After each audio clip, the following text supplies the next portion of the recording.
put in place stringent measures for a committee to be constituted to meet so that we could arrange for the supply of foodstuffs to senior high schools. And I want to appreciate the heads of assisted senior high schools for the role they played. And as we speak now, purchase of food items at the senior high schools is decentralized. We don't no longer expect buffer stock to supply food items from Accra straight to Tamale Senior High School or Wa Secondary School or Afe Senior High School in Akati North or Pekin Secondary School in South Dai, sorry. Mr. Speaker, it is also on record that currently government spends over 51 million Ghana cedis a week to feed students in our senior high schools. I will not give you any source, but it's a fact, and I know for that. Mr. Speaker, we approved the budget for 2025, and I am telling you that this is the calculation that we have in the 2025 budget. 51 million Ghana cedis a week to feed students. Mr. Speaker, so you will realize that with the decentralization, heads are having free hands in managing the procurement of food items in their schools. And that has even given them the voice. Now they can talk. Previously, they were unable to talk.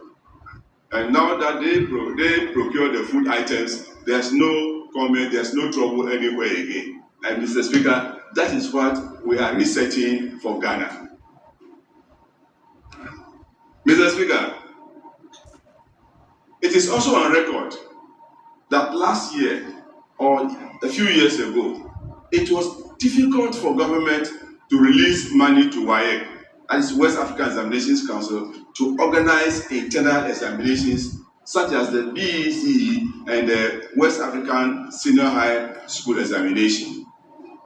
In this chamber, if the minority chief people were here, he would agree or he would confirm that he and I had to work hard in hand with Honorable Agboja at the time to make sure that monies were released by Ministry of Finance to WAEC, because WAEC was threatening to postpone the conduct of examinations, the two examinations last year. And we had to make sure that as we speak today, government does not owe WAEC even 1 cedi for 2025 basic education certificate examination as well as WASE. So what again do we want? That is the way we have to reset the agenda for education in this country. Our students should not be made of hostage because the government is unable to pay registration fees for their examinations. Mr. Speaker, if you visit our senior high schools, the Committee of Education in May this year visited a number of senior high schools in some selected regions, and what we saw was very bad. Furniture was a big challenge. We went to Eburi Girls School, one of the category A schools that we have in this country. Students were sitting on Ghana Must Go as chairs.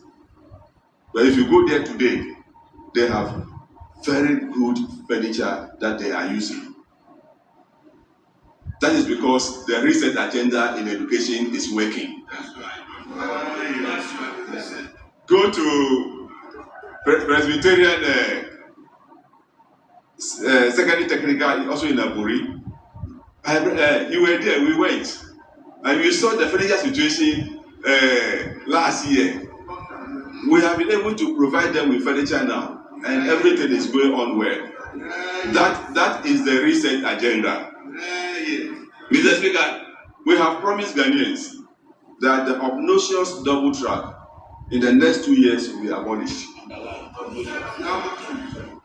Now, if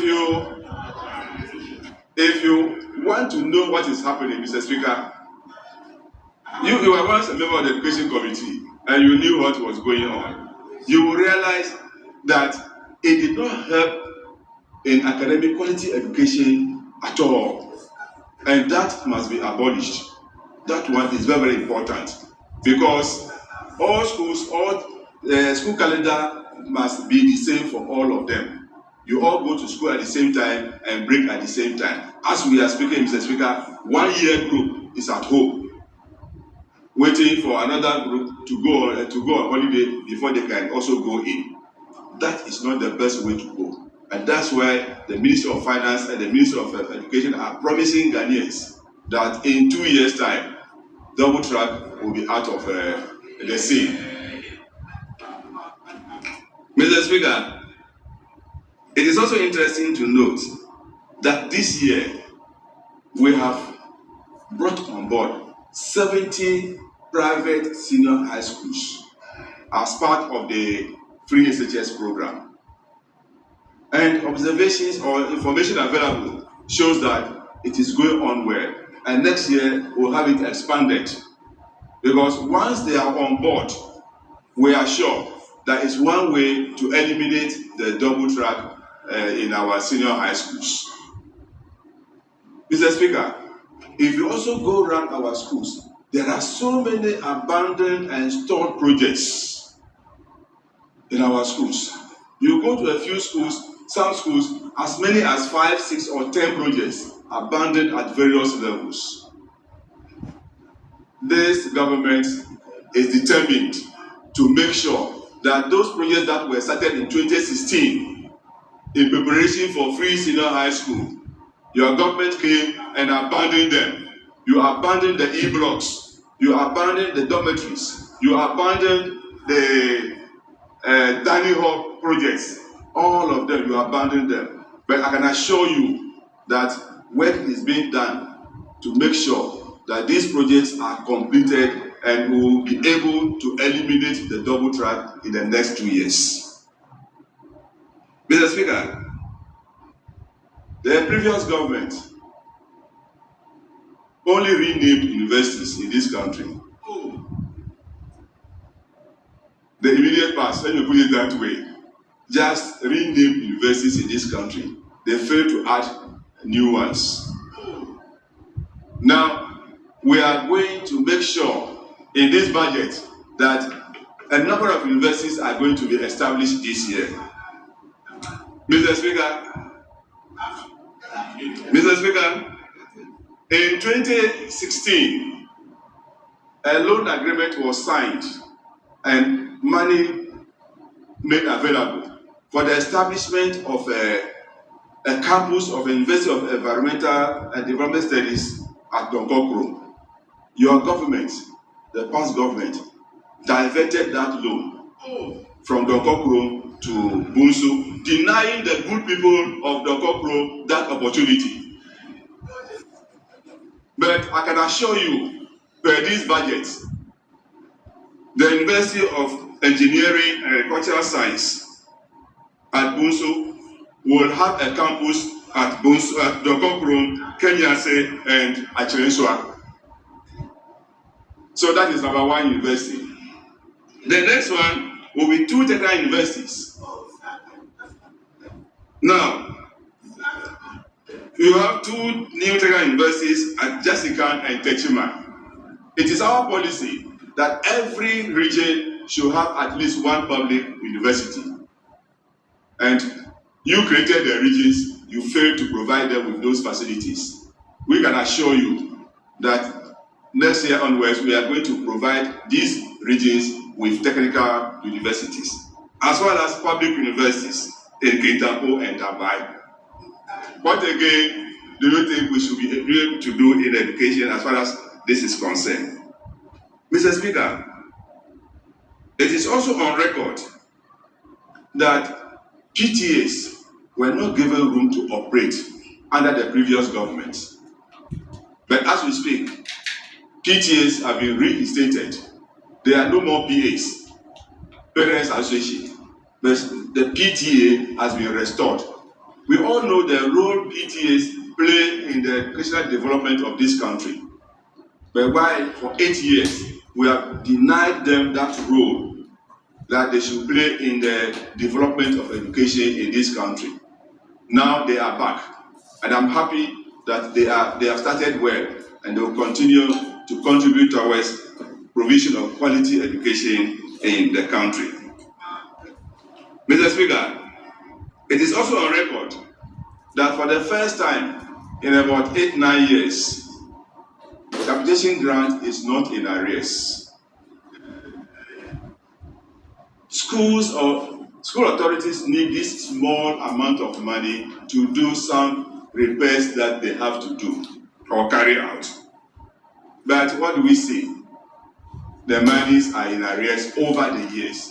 But all these arrears have been cleared, and we are current on the payment of capitation grants.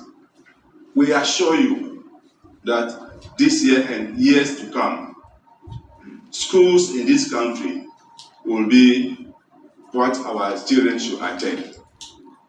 So you will realize that our institutions are now becoming better than they used to be.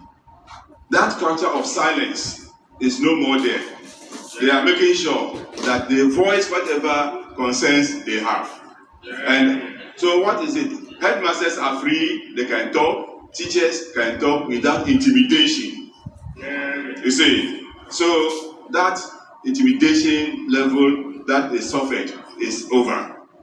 Mr. Speaker, you also know that we promised automatic recruitment of teachers. Yes, teachers who left colleges in 2013 and 2023 and 2024 are still at home. But we can assure you that the Ministry of Finance will grant clearance and these teachers will be recruited. You cannot train the teachers and make them remain at home while the classrooms are empty. But take it from us that things will be better than we had come to meet it. The Lancashire exam, we have promised to remove it, and it is going to happen because it is being integrated into the curriculum of colleges of education, and that is the way to go. Mr. Speaker, before I sit down, I want to thank the Minister for Roads on the big push.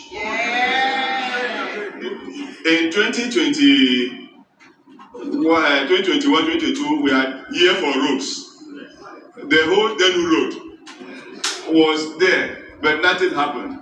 But as we speak now, contractors are busy working on the road.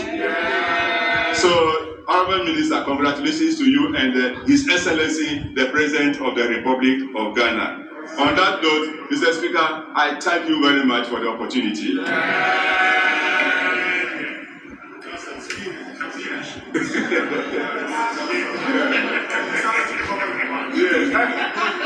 Thank you very much. Let me now